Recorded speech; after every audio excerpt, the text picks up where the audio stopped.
review of Jason Lives. And just so you know, the next review will be part 5. I don't know why I'm going backwards, but still.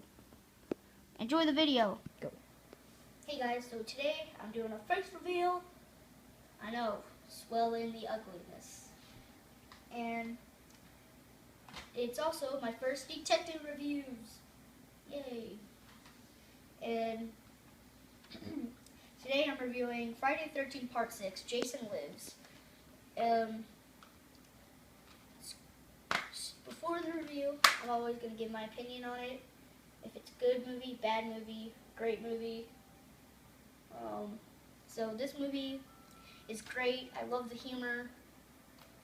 And, okay, so from now on, major spoiler alert, because I'm going to be telling the story. So if you haven't seen this movie, if you're the kind of person that just watches reviews because you don't want to actually watch the movie, you don't really care. My opinion. Go.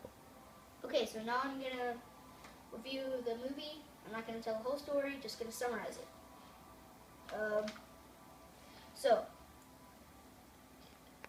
So in part 4, Tommy Jarvis, he killed off Jason.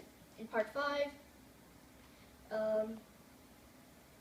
she fought him again. And then now in part 6, he is back for his last film, for his last appearance in the Friday the 13th franchise. 3 movies in a row. And okay, so the way that Jason comes back to life. Tommy and his one friend, I forgot his name, they go to the cemetery where Jason is buried. And of course, it's a horror movie, it's thundering, it's stormy night. So they go back there and they dig up Jason, and they open up his coffin, and it's just a rotting, gross corpse. It looks like just sand that was badly formed to look like a human with a bunch of maggots crawling around. And so then he has a memory of what Jason did, and he takes a pole, those sharp poles at the cemetery. He takes it off of the railing and he starts stabbing Jason in it, even though he's already dead. And then, so since it's thundering, the lightning comes down and strikes the pole, and it shocks Jason back to life. And so then Tommy tries to take the pole out, and that's when Jason starts to move. He grabs Tommy, they have a fight, and then Tommy's friend, he runs up to Jason, hits him with a shovel, and it breaks, and Jason doesn't even move until he turns around right through the guy's stomach and takes out his heart.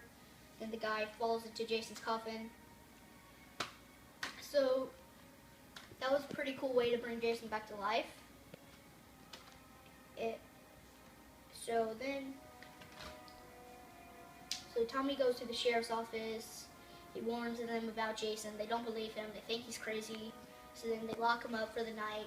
The next morning, he meets the sheriff's daughter and her friends because they're going to Camp Forest Green, because they renamed Camp Crystal Lake Forest Green to forget about Jason, which you can't hide from the past. It just comes back to kick you in the butt. But the Jason is still Crystal Lake, so he goes back there. And on the way, there's these 2 people that are going to be the head counselors. They're driving there, and they stop because Jason's standing in front with the pole that was stabbed through and brought him back to life. He stabs a tire. The guy gets out, tries to shoot Jason, and then Jason kills him. The girl gets out. She tries to pay him off, and then he disappears, comes back behind her, and in her mouth, and she's in the flood of water, and she died. And also, since this movie has a bit of humor, she was holding an American Express card, and it started flowing out of her hand, just to get someone in the audience to scream, "Don't leave home without it!" And okay, so then,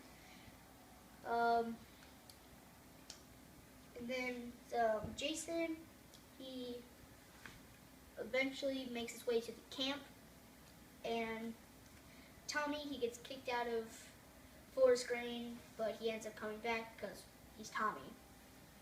And the sheriff's daughter, dang it, I always forget her name.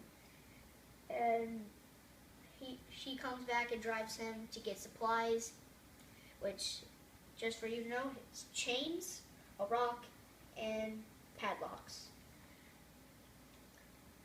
So then they go to the camp. Jason, he's killing off counselors. Oh, and there's this really cool part. Before he goes to the camp, there's the boy counselor, Court, and his girlfriend. They were in an RV driving around, and then Jason, he pushes her head through the side of the RV. Okay, so the cameraman keeps stopping. So, so Jason, he goes to the cops because the cops pulled up. He kills them off. He crushes one of their heads. He throws a knife at one's head. Then he flips the sheriff's back over. He breaks his spine. Then he chases after Tommy, who is already in the river. Loading right there. Picture right there. Then Tommy, he has the chain wrapped to the rock with a padlock, and his plan is to wrap Jason's head around that and drown him at the bottom of the lake. And so Jason and him, they have a little fight on the raft, and eventually Tommy gets wrapped around Jason's neck, but right when he does, Jason breaks the boat in half and they sink under water. So Jason's stuck at the bottom of the lake. He grabs on Tommy. Tommy almost drowns. So the girl, she swims up there. The sheriff's daughter swims up there.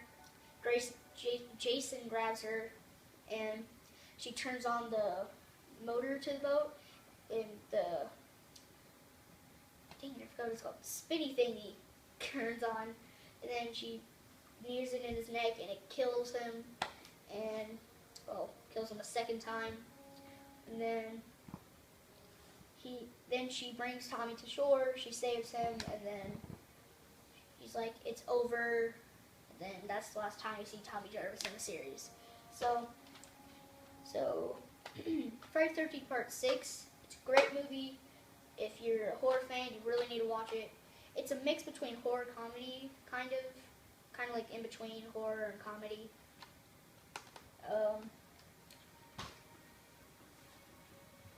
And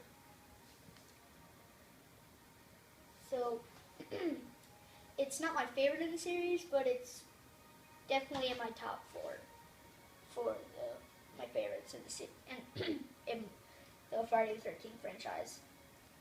So yeah, that is the review. My review of Friday the 13th Part 6, Jason Lives. I know it wasn't in depth, very full, but